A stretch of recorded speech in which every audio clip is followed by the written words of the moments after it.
Shri Ram Jai Ram Jai Jai Ram Om Shri Ram Jai Ram Jai Jai Ram Om Shri Ram Jai Ram Jai Jai Ram Om.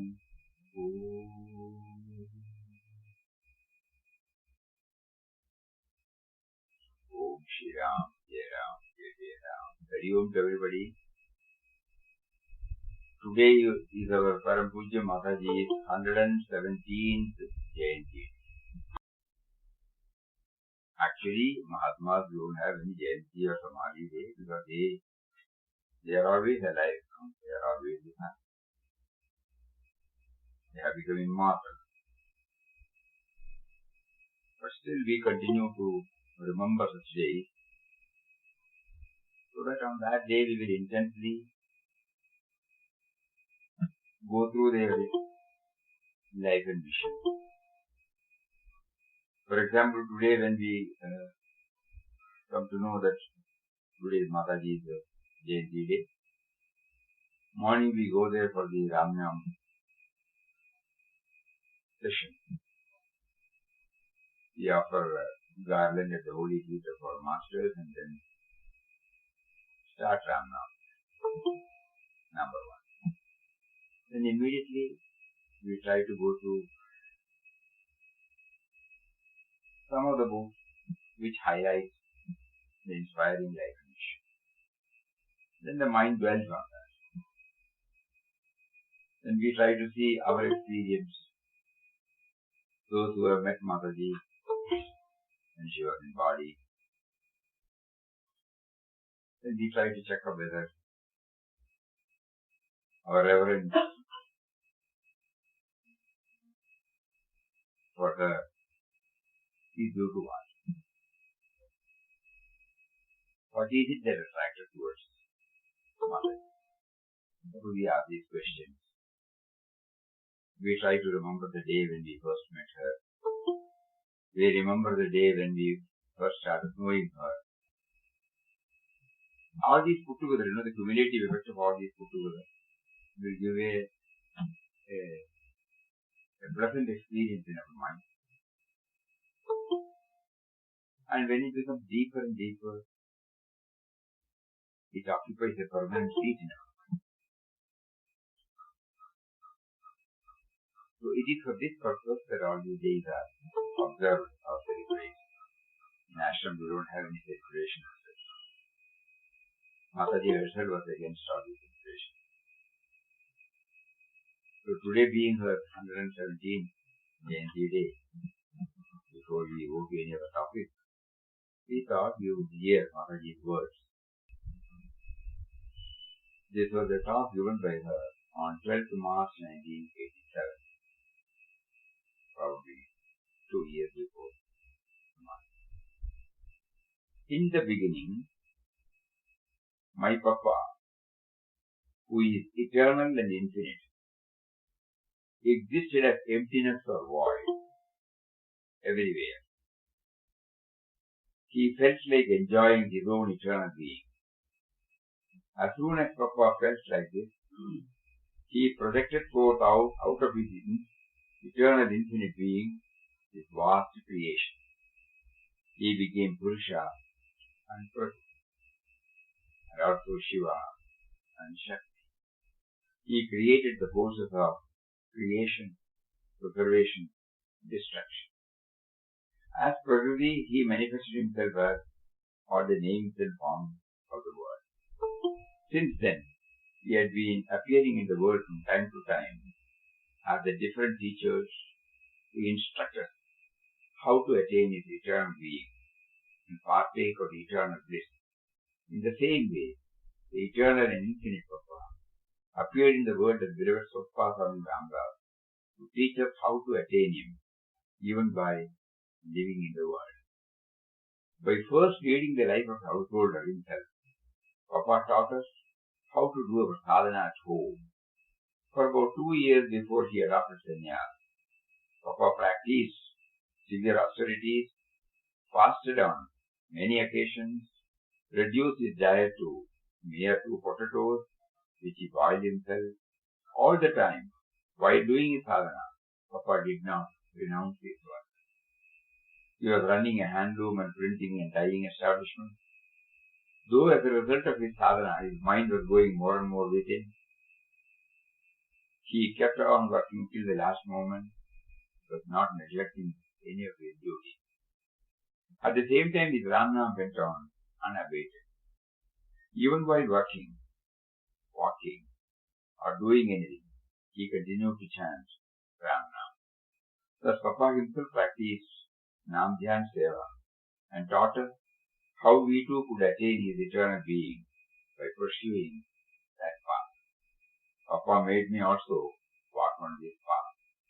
And now he himself is making me to tell you what he made me do.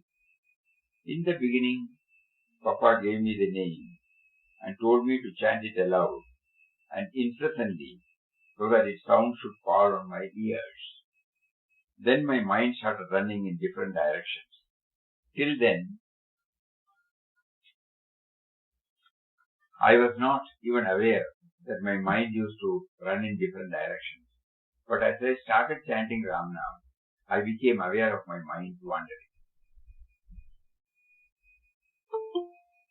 First tangible gain. When I told Papa that my mind was wandering, Papa told me not to worry, but to consider that whatever I saw, whatever I heard, whatever I felt was him and him alone. So whatever I did was his service. All were his forms, and whatever service I rendered, to whomsoever I rendered, was in fact service to Papa's form. Papa told me to make my mind dwell on his divine attributes. Papa, thou art Nirguna, Nirakar, Nirvikar. Papa, thou art eternal, infinite, all-pervading. Thou hast become everything. Thou art beyond everything. Such a Papa is seated in my heart. So Papa made me do Bhakti Yoga, taking his name incessantly. Jnana Yoga, contemplating on his attributes. Karma Yoga, serving all his forms simultaneously. In those days, I used to get easily angry, and sometimes I beat the children also. Some people in the house couldn't stand the sight, went and complained to Papa. So Papa called me one day, asked me to stop beating the children. Papa told me, what is the use of your doing all the Ramnam if you let your temper get the better of you? Papa asked me if I would not fear it if anybody else lost their temper in front of me. Then Papa asked, what if Ramdas were to do like this? Then I agreed that if Papa did it, I would definitely feel it. Papa then said, it is Ramdas alone in all those forms, whether as children or grown up. So remember, you are beating Ramdas himself in those forms. From that moment, I stopped getting angry or beating the children. This was how Papa made me control my temper. Papa's saving hand was in evidence at noon when Ramnam was going on at full pitch in the ashram hall. All of a sudden, there was a loud crashing sound. The giant branch of an overhanging mango tree in front of the ashram fell on the ashram's front roof, smashing tiles, some of the pieces falling right into the front passage of the ashram. The surprising thing was that the skylight tile was not broken and no one in the ashram was hurt, although many elderly ladies were sitting right beneath the roof where the branch fell. Hearing about the incident, Mataji remarked, this is how Papa protects. Mataji said that she continued the talk with Papa when she was all by herself. She would put before him with all sorts of questions. Either I talk to Papa within me, or I sit quiet and lose myself in Papa's eternal being. For example, last night, just before going to sleep, I told Papa, Papa, you have given pension to my ears, eyes, legs, etc. What do you want me to do? Papa replied, don't worry. You carry on with your work. Ramdas will do his part. Mataji laughed, recalling his talk and said, when Papa speaks like that, I have to fall silent and soon go to sleep. So the important thing is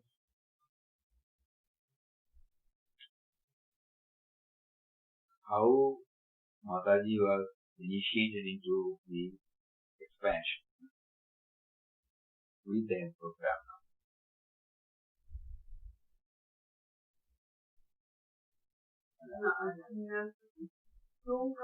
It is when she was lying down, before going to bed.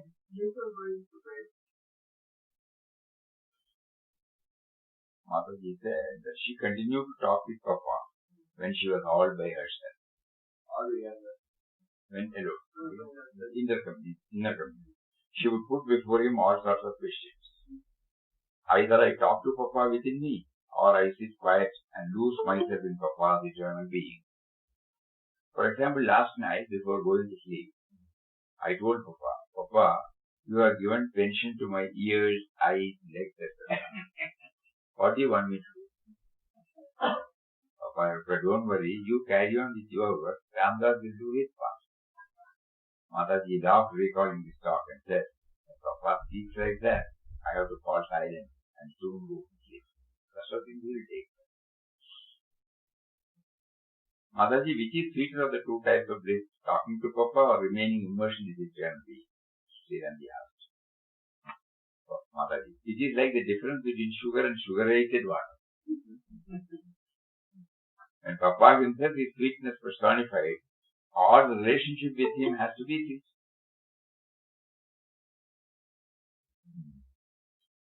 Talking to Papa and remaining immersed in his eternal being. Sugar was.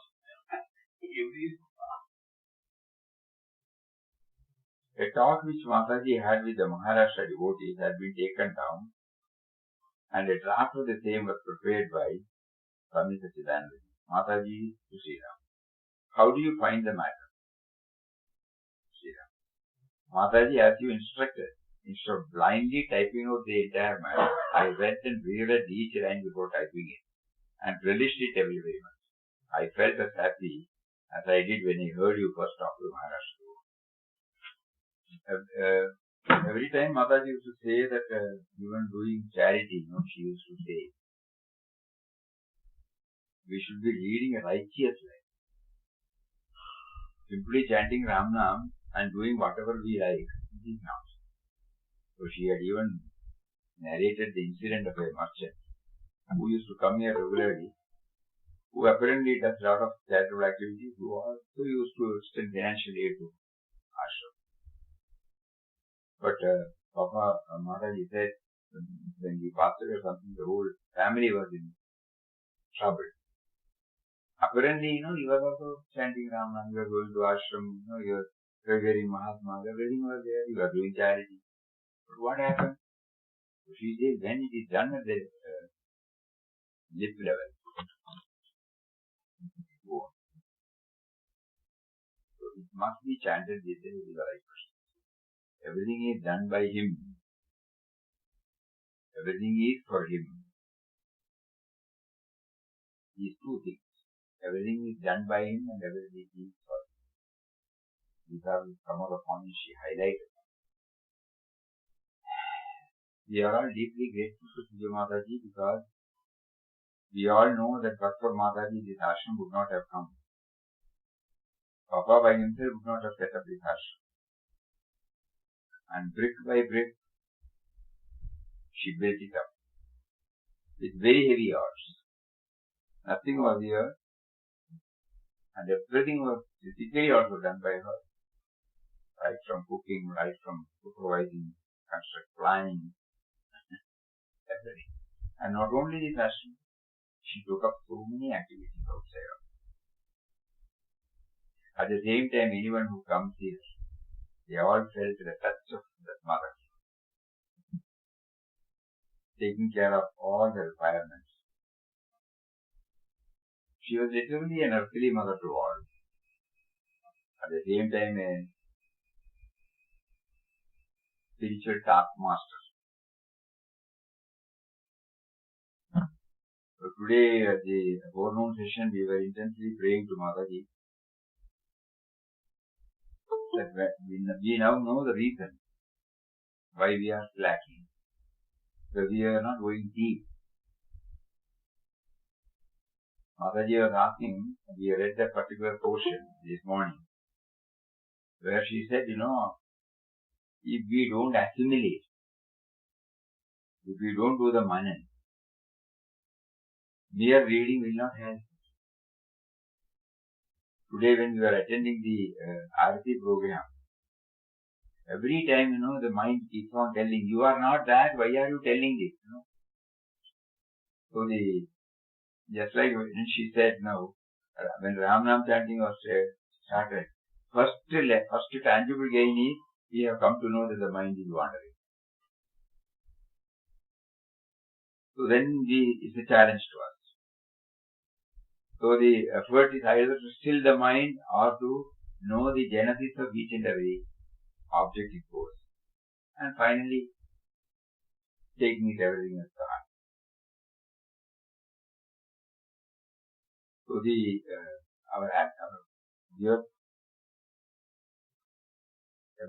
unless we assimilate. So when we were hearing the various stages in the program, like our prayer, every time we feel, now we cannot simply utter the words, adorable presence when we say, this is all that we ask for. Is that so? That means exclusive. In the adorable presence prayer, a stage comes when this is all that we ask of thee. Is it so?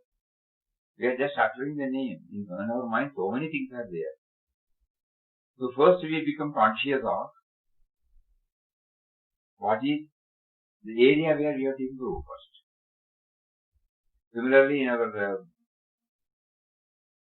universal prayer also, 2-3 times, she reminds us gently, you are not doing this. What is that word? I come in all humility to thy holy feet and surrender myself entirely to thee. You feel that, no? You are not left your mind entirely. That everything that I do be a fitting offering at thy holy feet. Is that so? Similarly, that Samartha Ramdas, Manachi Shloka, when those slokas were called out and put as an appendage for our Arati, Jajya Salihe, Manajaya Manaje. Am I? I'm still seeing myself only, and others. So nowadays, we are reminded which are the areas where we have to improve. How are we supposed to expand ourselves? Probably by this method, we may be able to correct ourselves and do the sadhana in the right perspective. We were concentrating on the outer form, We were concentrating upon the chronological order in which everything has to be narrated.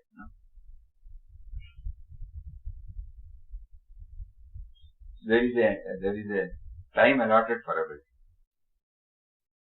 If that orderliness is not there, then in an organization you can't have program. So there has to be slots. But what happens to us? We give importance to that particular timing. But cream is important, Prayer, there is a time for prayer. Prayer reading is important for us. But unfortunately, prayer reading is not important. Going through the prayer, dwelling on the prayer. And with a prayer to correct ourselves on the words we are uttering. So like that, when we attend the whole day program, you will find a lot of correction. It is not attending the program. So, a lot of things we are reminding ourselves, which are the areas where we have to improve. This adorable presence by itself is a simple but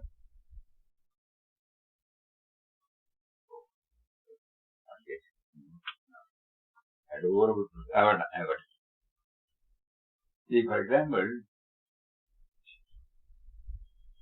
the very self of our being, thou who art the eye of our eyes, the ear of our ears, the heart of our heart, the mind of our minds, the breath of our breath, the life of our lives, and the soul of our soul. Blessed dear God, to be aware of thy presence now and here.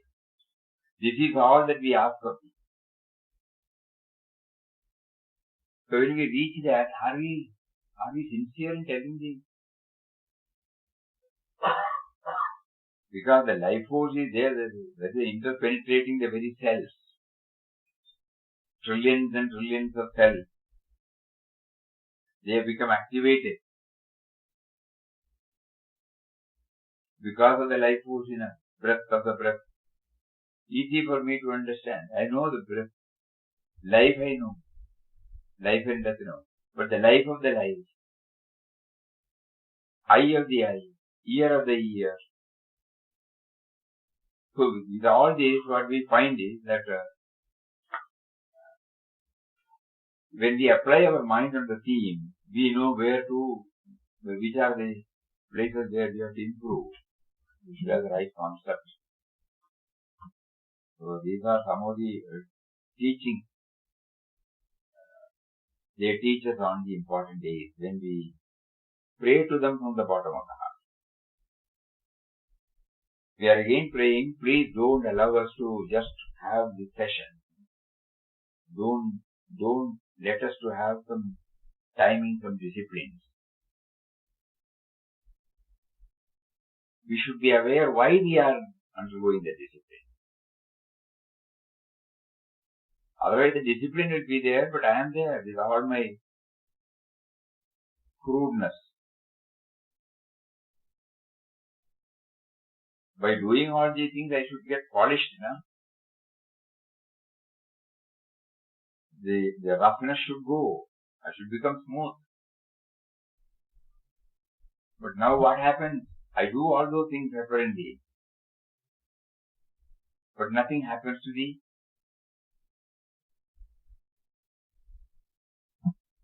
What to say? That ego, the sense of individuality, the me and mine. It is ever dominant. Though it apparently gives me the feeling that it is tamed, it is not at all tamed. This we should become. Okay, then this is background. For a change, today we will go through the October next month vision, proof. This will help us to renew our thoughts on In Quest of God. Papa's poem, I am the tool. I am the willing tool in the hands of my Lord. In whatever field I serve, whatever work I do, He sets me to it. My life is His, my body is His, dwelling within me, He guides, controls me. He is my friend, my comrade, my protector.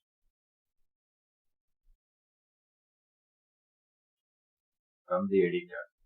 As a sequel to last month's topic, this month's issue of the vision also dwells on the points to look for while reading In Quest of God, the first book of our master, Swami Anandashram. 16 predominant points in the book have been selected, of which 8 have been reproduced in this issue. Remaining 8 will appear in the next issue. It is keenly felt that these points, which are either explicit or implicit in the narrative, answer all doubts and questions pertaining to the spiritual journey. Swami Chidanji Maharaj emphasized that sadhana and daily life should not be compartmentalized, but be integrated in such a way that the outer life becomes an expression of the inner evolution. He therefore says, daily life is an opportunity provided for us to exercise the spiritual dimension gained during our inner studies, reflection, japa, and meditation. It is the testing ground. Which is the testing ground? Daily life. Daily life is the testing ground. So that each day our progress is really ours. We have made it our own by having tested it, proven it, possessed it.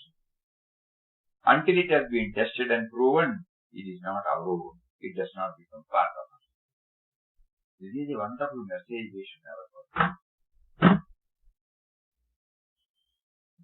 We have been drawn to ashram probably not with the knowledge of the ideal of the ashram.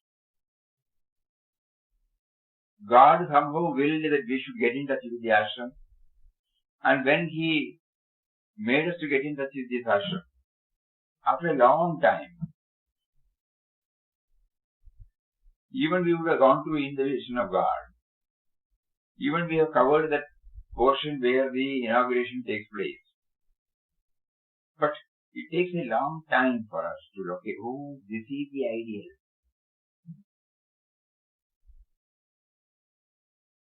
It took a lot of time for us to imbibe the ideal, to know the ideal first. What is the ideal? Universal love and service based upon the vision of divinity in everybody. So what I have been doing it without knowing anything was that to know the divinity in everybody. So according to Papa, the moment I become aware of the divinity, I cannot but think of universal truth only. From the individual to universal, automatically I will move the moment I become aware of the divinity. At the moment I am aware of myself, the tiny little self. I am not aware of the divinity. So in his first message he says, universal, the idea of the ashram, the universal love and message, based upon the vision of divinity in everybody.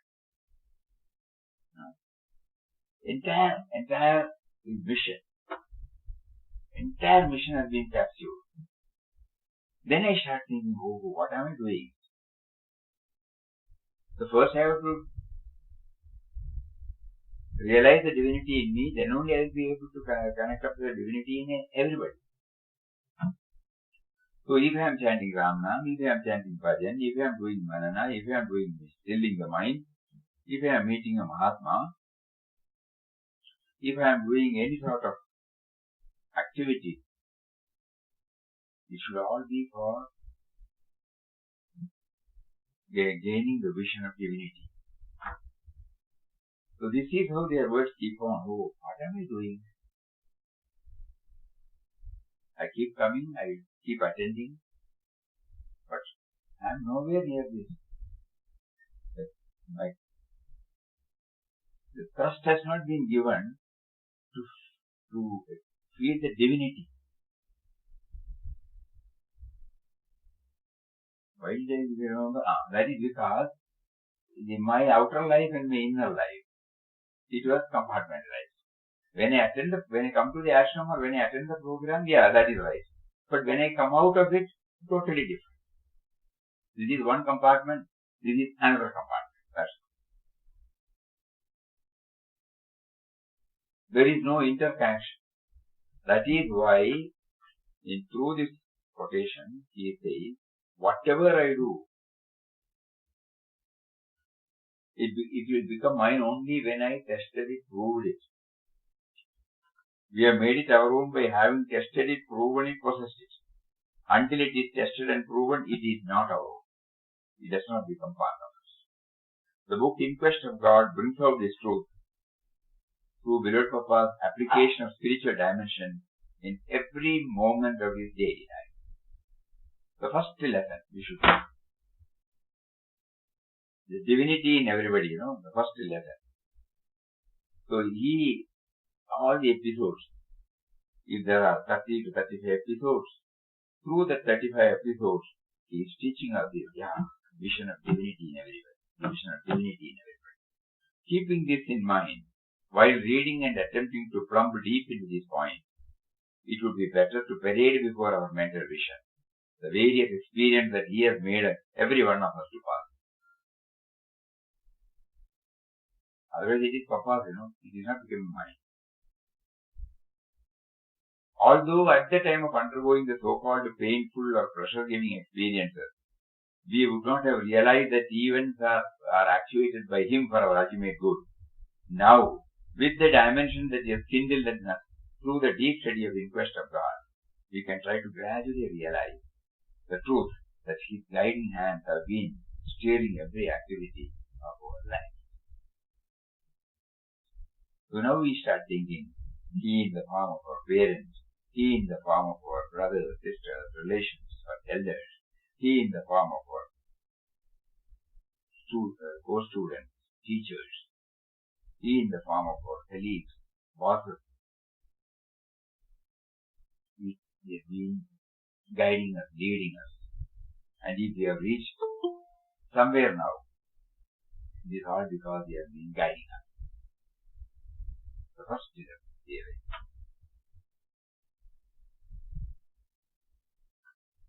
At that time we did not know. At that time we were attributing this to either external factors or ourselves.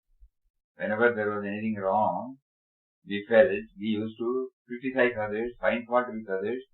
They are responsible. They are responsible.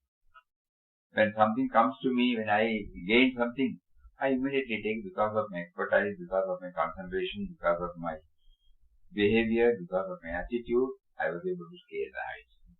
I never bring God in that image. But now having gone through inquest of God, with this perspective, I start slowly realizing, oh, this is the truth. If it has happened to Papa, it has happened to me also. I have not realized. I will try to go through all my experience so far and try to see the God dimension, the finger of God in everything. With this awareness, while reading and contemplating on the theme of the book Inquest of God, we will not consider it merely as a book authored by Beloved Papa, narrating his experience, but we will see it as a manual for our own spiritual journey and realize that the Almighty Lord has given us the field, that is our life, to make the spiritual values a reality in our daily deeds. So far we have been thinking, I have been leading a life to discharge my duties as a husband, as a father, as a brother, as a wife, as a mother, father, like that, as an employee, as a social being. Now I don't know. God has given me the field to test and make it my own. And manually, I come across a lot of problems. To inquest of God is the manual. I immediately open it, take the tools, and correct it. Eventually, the reading should help us discover that the power which motivates to read,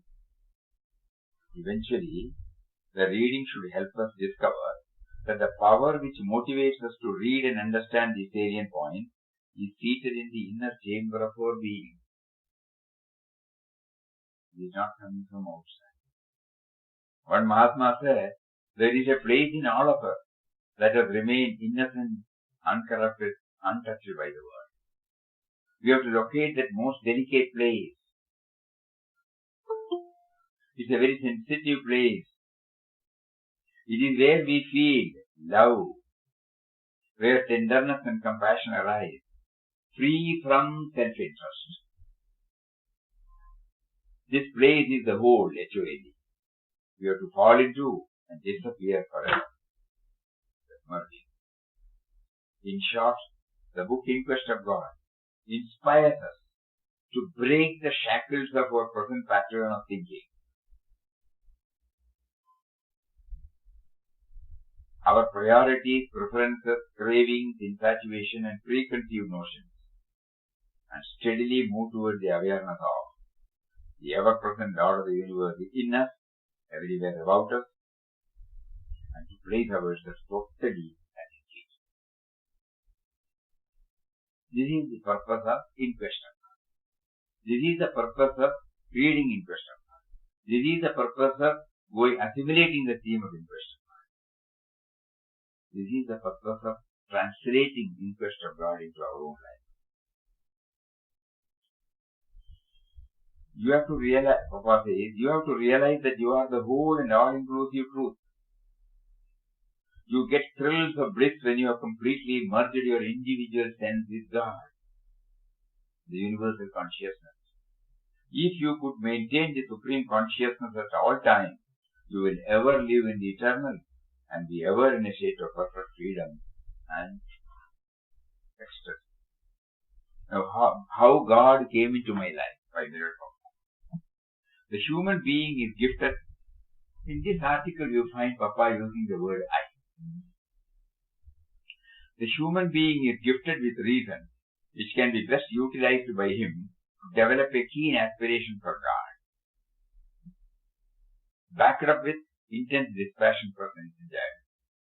Reason is intellect. I don't just take anything.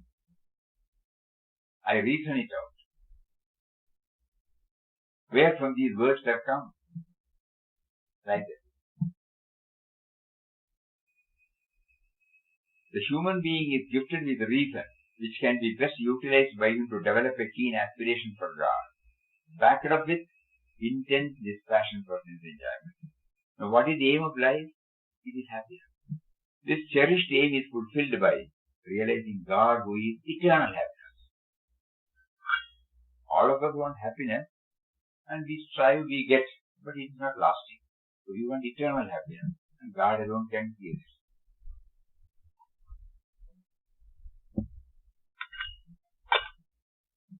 The pleasures I derived from the objects of the senses were not only transitory, but were also accompanied by pain and grief, a fact I came to know too well. So I engaged myself in an all-round effort to divert the mind from the ephemeral objects to the eternal source of life, God. God, who is absolute existence, consciousness, bliss, is within me. Withdrawing the mind from the unreal, that is external things of life, I let it flow continuously towards Him through a steady remembrance brought about by a ceaseless chanting of His holy name. Constant remembrance purified and controlled my mind. Constant remembrance. God came to me as my Guru and awoke me. I found then my God in the heart, nay, as my own self. God is my teacher. I speak of Him as such. He taught me many things from time to time. He is now too my guide, as He was in the past. Now the mysterious grace of Guru, which awakened me in the first instance to seek God, completed its task by removing the mask of ignorance which enveloped my soul for ages, with the result that a flood of illumination poured out, permeating my body, senses, and all the world. God taught me how to avoid pitfalls on the path of sadhana or spiritual discipline, and how to overcome temptations. First, He made me use reason. His voice admonished me. When I became His faithful pupil, surrendered myself to Him, the teacher and the pupil fused into one. Now I implicitly obey Him.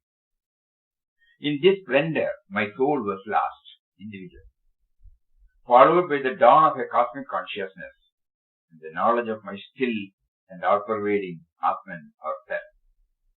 Yet another vision, more exalted, more perfect, more joyous, awaited my illumined self, and that is the fusion of the Atman with the universal manifestation. In other words, I realized that the Atman and the universe are one. This magnificent vision and experience, based on the realization of the Absolute Self, transformed me, the human being, into the veritable embodiment of God in all His aspects.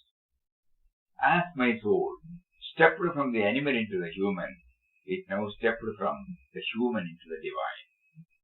The Purushottama, the spiritual come physical evolution, the grandest finale, the supreme fulfillment of God's will, to reveal Himself in all His sublimity in this human being. Verily, God is the seeker, God is the thought. This is his inscrutable Leela. Truly my soul and God, Jiva and Brahman, are one, all victory to him. Yet, the highest spiritual possibilities are not exhausted. The sweetest and the dearest relationship with him, near and personal, which I maintained all along the initial struggle and inspiration, has at present become real, intimate, permanent. He is now my constant companion, as my careful mother and beneficent master. In the face of man, beast or bird, nay of all creatures and things also, I behold him, my beloved, again our victory to him. Words of beloved Papa. A keen aspiration, coupled with simplicity and humility, is essential for a sadhaka. Until he realizes God, he will avail himself of every help in his march on his path. To say I am Brahman is very easy, but to act as Brahman is very, very difficult. By mere saying so, you cannot realize you are Brahman.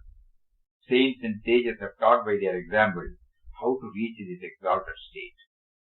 Ramdas wants all spiritual aspirants not to delude themselves into thinking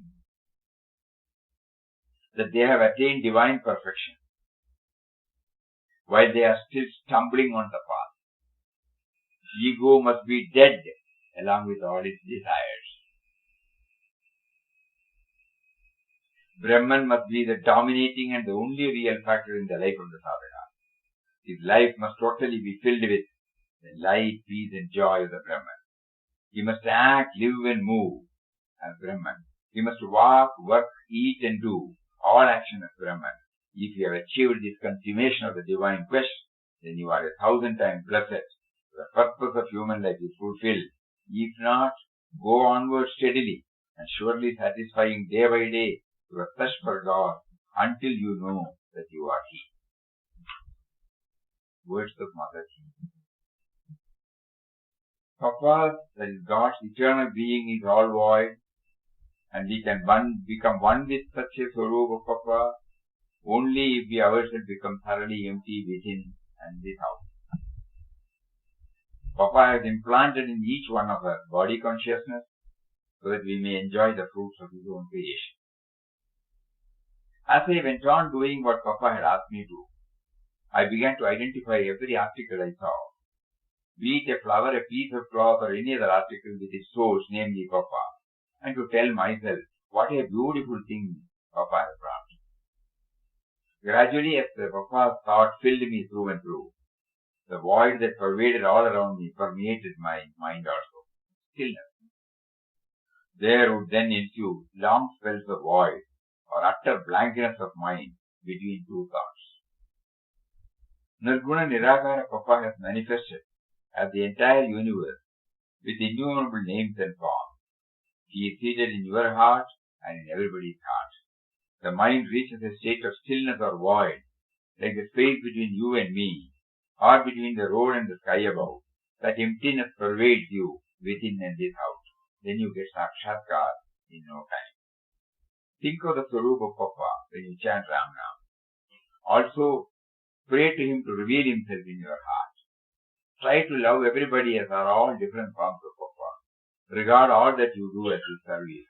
Thus you can be in tune with Papa by chanting Ram Nam, by contemplating upon him, by doing all your action as his service. This way you will progress too. One gets the desire for attaining Papa's Nirguna Nirvikara Swarup when the Kundalini reaches the fourth stage.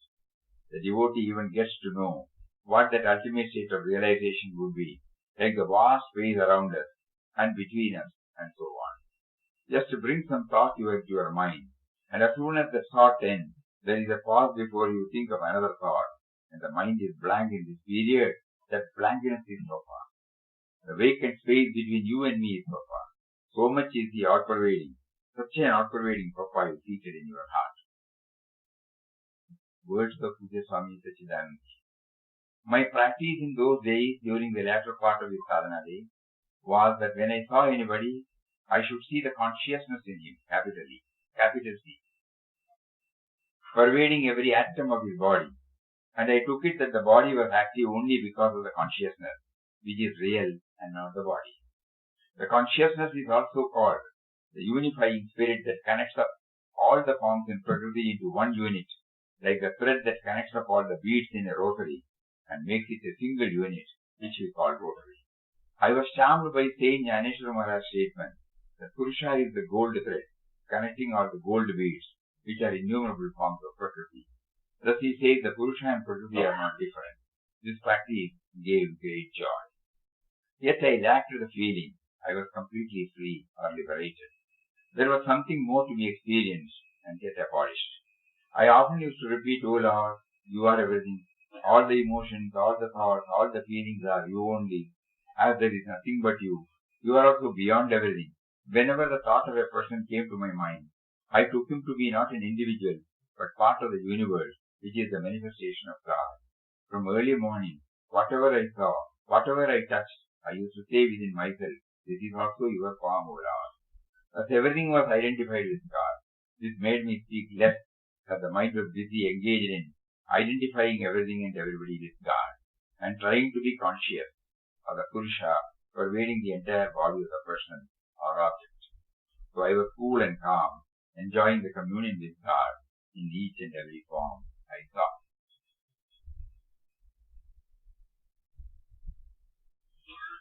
Points to look for while reading In Quest of God. In the book In Quest of God, Virat Papa has elaborately dealt with many salient points which help us in our spiritual journey. It would greatly help us to delve deeper if we consciously keep them in mind while reading. As mentioned in the editorial, here are 8 points from the 16 predominant points to look for while reading the book. The remaining 8 will appear in the next book. Understanding the Great Void, Ram, first. Understanding the Great Void, Ram, God. As everyone knows, Virat Papa introduced the indwelling and all-pervading reality in the first chapter itself as the Great Void. This indicates that our spiritual journey should begin with a clear-cut concept of God whom we aspire to know and realize.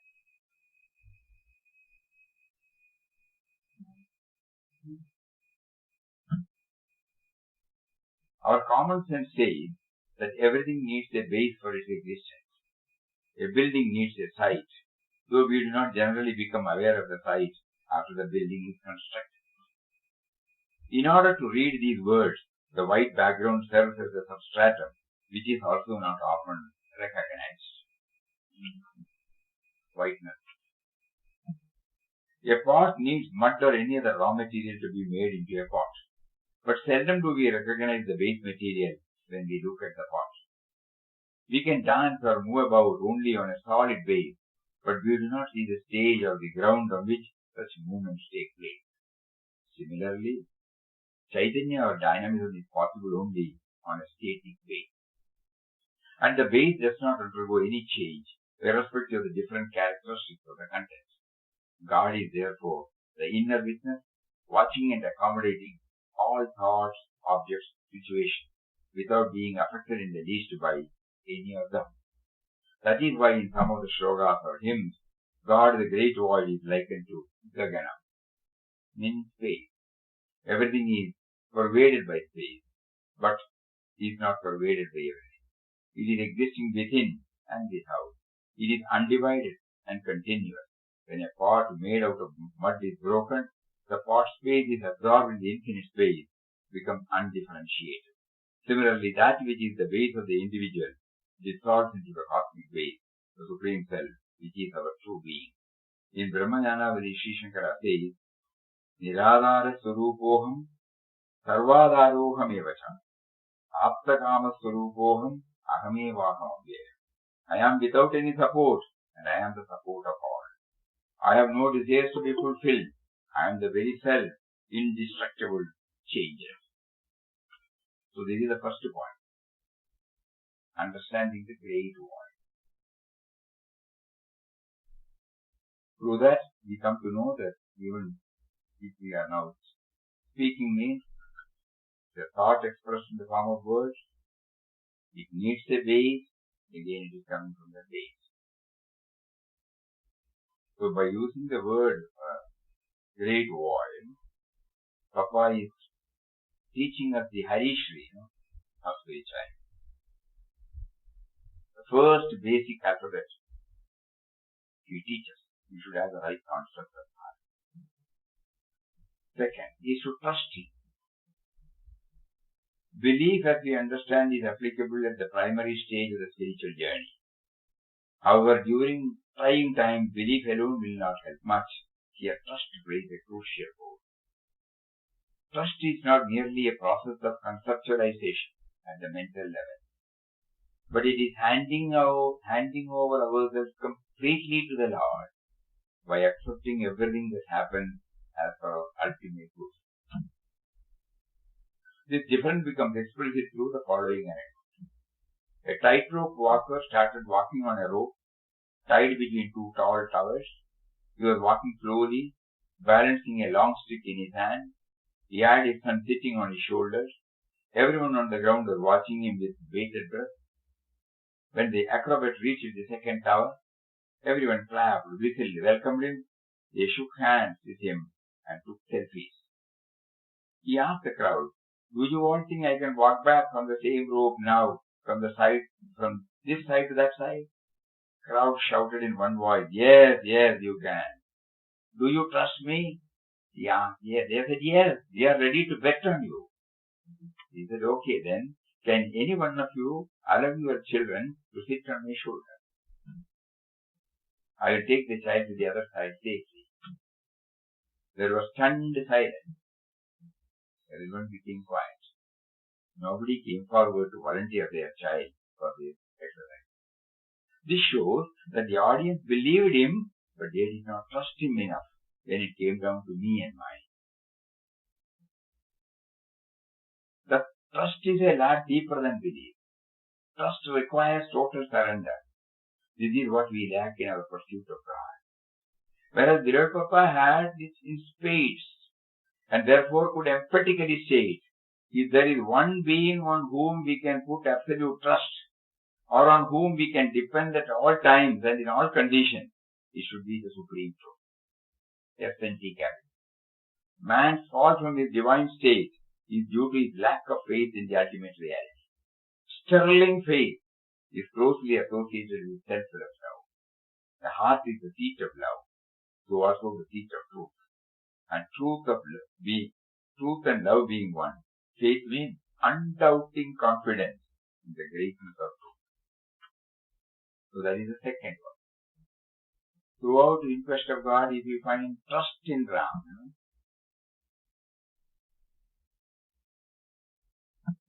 and what am I? Am I trying to develop the trust? This should come, or it becomes academic. Third point, surrender. Self-surrender is the acceptance of the divine will as supreme, and thus handing ourselves over to the Lord in thought, word and deed without hesitation. If we realize that the I sense is utterly false, and that it is God's will and power alone that is responsible for all movements and changes taking place in the entire universe, then we know what self-surrender really is. This state of consciousness can dawn in us only when God's thought runs in the mind in a ceaseless and continuous stream. So constant remembrance and meditation of God automatically leads to self-surrender. What comes in the way of one's achieving it is the ego sense. Therefore, ours is to surrender our little I to the cosmic I, relative life to the absolute life. In other words, we have to let the cosmic I rise like the phoenix from the ashes of our cremated ego. Surrender is not a verbal assertion, it is not a mental acceptance, but a state of consciousness. Presently, the sense of individuality is arrogating the sense of doership within us by saying, I am doing, I am this, I am that, etc. We do not realize